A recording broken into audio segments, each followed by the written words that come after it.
میگرده، ریشش برمیگرده به همون دوران کودکی ما، آسیبایی که تو دوران کودکیمون خوردیم، اجحاف‌ها و زورهایی که به ما تحمیل شده، متاسفانه حق انتخاب نداشتیم، تحقیر شدیم، مقایسه شدیم، کمبود عشق و نوازش و محبت داشتیم و خیلی مسائل دیگه باعث میشه که کودک تو همون دوره‌های کودکیش این تضادها شکل بگیره تو شخصیتش و درون وجودش و بعد وقتی انسان بزرگ میشه متاسفانه اون کودک درون زخمیش با این تضادها باقی میمونه، خودش بزرگ میشه، تضادهای درونیش هم درون کودک درونش بزرگ میشه، ولی اون کودک درون زخمیش هنوز زخمی باقی مونده متاسفانه و تو زندگی اجتماعیش خیلی تاثیر میذاره و تو روابطش خیلی تاثیر میذاره.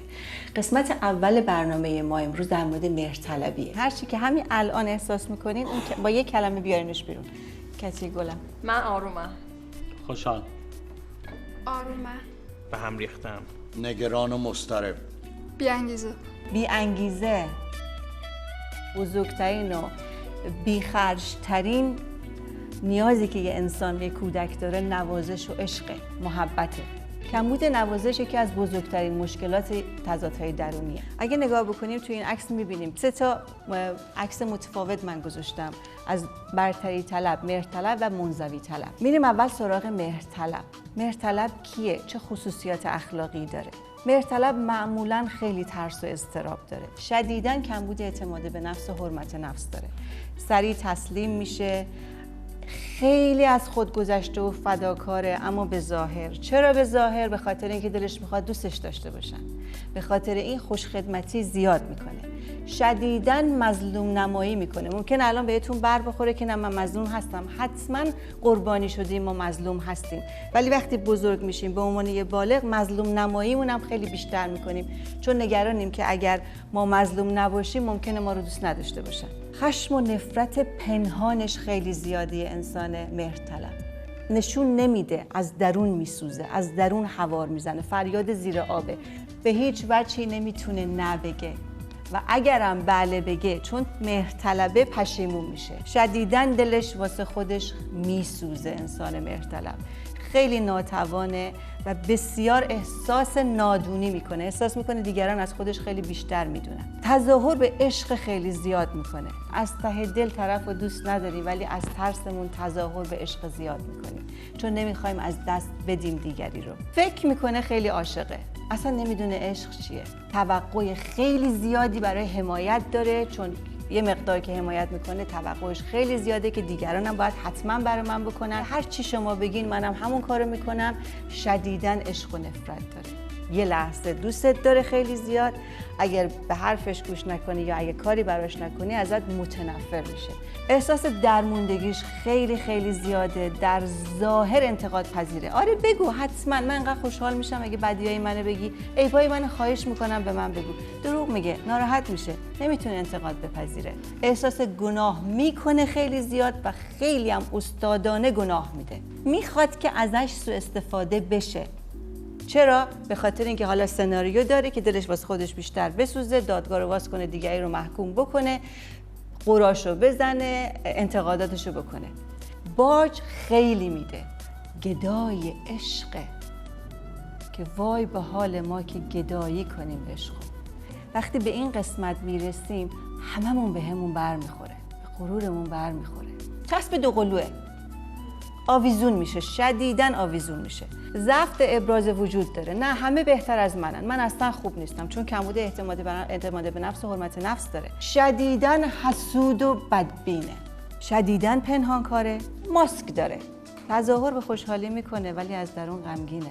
میل به سرزنش و ملامت هم خودش داره و هم دیگران داره. محتاج به تایید و تمجیده. دائما دلش میخواد بهش بگن باریکلا آفرین، به به، همه به من میگن چقدر خانم خوبیه، همه به من میگن چقدر آقای مهربونیه، همه از من تعریف کنن. حالا از خانواده خودم دارم میگذرم، از همسرم و بچه‌هام دارم میگذرم، ولی دیگران اگه برای من دست بزنن همین منو تغذیه میکنه. شدیداً اتنشن سیکره، خواهان جلب توجه. مدل‌های متفاوت میخواد توجه بهش بشه. میلای خودش رو به راحتی سرکوب میکنه. حس انتقام‌جویی خیلی زیاد درونش داره. مهرطلب نفرین میکنه. شدیداً لجبازه، استاد لجبازی مهرطلب، منتها با روش گیم خودش. سعی به باور خوبی، یعنی دیگران هم باور نداره که خوبن. به ظاهر میگه دیگران خوب هستن. تظاهر خیلی زیادی به میل سکس میکنه، تظاهر میکنه. سکس دوست نداره، سکس رو وسیله میکنه که بتونه به یارش برسه.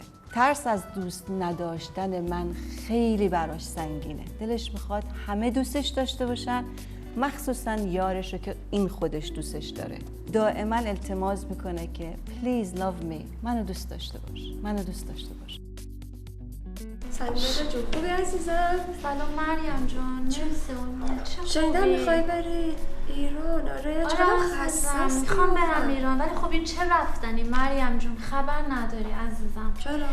وای الان من فقط رفتم این مدت 2 هفته رو، همش این مغازه اون مغازه، این شاپینگ اون شاپینگ، همشون هم توقع دارن. هر سال که من میرم ایران این شوهر بدبختم باید بره سر کار، من باید پولاشو بگیرم بردارم ببرم کادو بخرم ببرم برای همه اهل خاندان. چرا من میتونم بگم نه؟ نه عزیزم نمیشه، ناراحت میشن. فردا یه موقع میرم ایران نمیدونم، یه موقع پشت سرم یه چیزی میگن، اصلا نمیتونم. من جای تو میشم از من ایران نمیرم. همشون باید خرید بکنم. تلفنت رو جواب بده. الو ندا جون سلام. سلام رویا جون، خوبی عزیزم؟ یه لحظه رو اومدم. خواهر شوهرم شروع شد. حالت خوبه؟ سلام رویا جون. وای عزیزم چقدر دلم برات تنگ شده بود. قربونت برم. هر سال که میشه تو خوشگل‌تر و خوشگل‌تر میشه عزیزم. عکساتو که میبینم اصلا میگم وای ماشاءالله این رویا چی هست؟ اصلا یه جواهره. چشات خوشه. داداشم چطوره؟ داداشتم که الهی شد خوبه. الهی بمیرم دیگه، از صبح تا شب میره فقط کار میکنه دیگه. چیکار کنم دیگه، زحمت کشه دیگه بیچاره دیگه. آره. چیکار میشه که واقعا تو این کشور اصلا مگه میشه، تو این کشور مگه میشه کار نکنی زندگی؟ خب عزیزم میدونم الان خیلی سرت شلوغه، 2 روز دیگه میخوای بیای ایران، میدونم حتما در حال خرید کردن واسه همه ای. عزیزم تو فقط بگو چی میخوای، بگو من برات بیارم. گفتم تو که میدونم خرید میکنی، اقلا بهت بگم چی میخوام همونو حتما برام بخری. گفتم که بهت زنگ بزنم که اگه خواستی برای من خرید کنی همش حتما دیزاینر باشه و مارکاش معروف. چه مارکی میخوای برات بگیرم؟ من میگم شنل خوبه برات بگیرم. چی باشه، شنل باشه، هر چی کارتیه باشه. بعد یادت پارسال برای همسایه پایینمونم یه دونه سوغات آورد. آره اون همسایه پایینتونم میخواد، بگو من فقط براش بیارم. باشه عزیزم. اینقدر خوشحال شده عزیزم پارسال تا حالا اصلا یه جور دیگه به من سلام. اتفاقا من اون سال که اومده بودم ایران همسایه کناریتونم برگشت که برای همسایه بالایی آوردی، برای من نیاوردی. آره حالا ببین اگه همسایه کناریتونم میخواد بگو تو من براش بخرم بیارم. نه عزیزم من وظیفمه، من اگه برای شماها از جون زندگی نذارم پس چی بذارم؟ قربونت برم، پس میبینم تا 2 روز دیگه. باشه عزیزم باشه، فقط مواظب کمرت باش. خدا حتما. بدبخت شدم رفت اوردر داده برای من که از گوچی برم. تو دلت میخواد بدبخت باشی. نگاه کن حالا من یه تعارف زدم، اون چرا تعارف باید بگیره؟ حتی میگه برای مشکل از تو نیست. سلام خانم. چطوری؟ مریم خانم خوش اومدین. به حال شما شد. من از این در نتونستم بیام تو.